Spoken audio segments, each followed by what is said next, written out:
삼성 바이오로직스 김태한 대표, 앞서 구속영장이 한 차례 기각됐는데 검찰이 이번 주 회계 부정 혐의로 구속영장을 다시 청구할 것으로 알려졌습니다.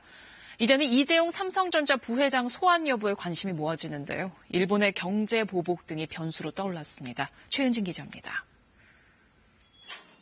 지난 5월 증거인멸 혐의로 청구된 구속영장이 기각됐던 김태한 삼성 바이오로직스 대표. 그 이후 지난주에만 2번을 포함해 모두 3번 검찰에 소환돼 조사를 받았습니다. 검찰은 이번 주 안에 김 대표에 대해 회계부정 등의 혐의로 구속영장을 청구할 것으로 전해졌습니다. 김 대표에 대한 영장 청구 방침은 수사가 마무리 단계에 접어들었다는 것을 의미합니다.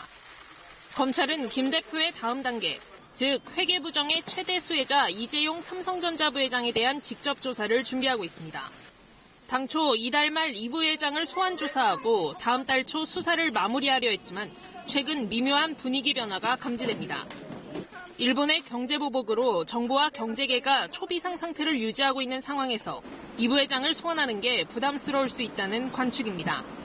검찰 수사 관계자는 경제 상황과 수사를 아예 떼놓고 생각할 순 없는 것 아니냐며 소환 시기를 조절할 가능성을 내비쳤습니다. 검찰 안팎에선 다음 달 초 예정된 검사장급 간부 인사 이후에나 소환 일정이 결정될 것으로 보고 있습니다. 참여연대는 오늘 제일모직과 삼성물산의 합병 비율 조작으로 이 부회장이 최대 4조 원이 넘는 부당이득을 봤다고 주장했습니다. 합병 비율이 최고 1대 0.3이 아니라 1대 1.36으로 나온다는 것. 그런 식으로 삼성물산을 의도적으로 이제 평가절하를 한 셈입니다.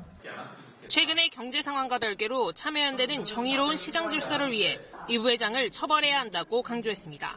KBS 뉴스 최은진입니다.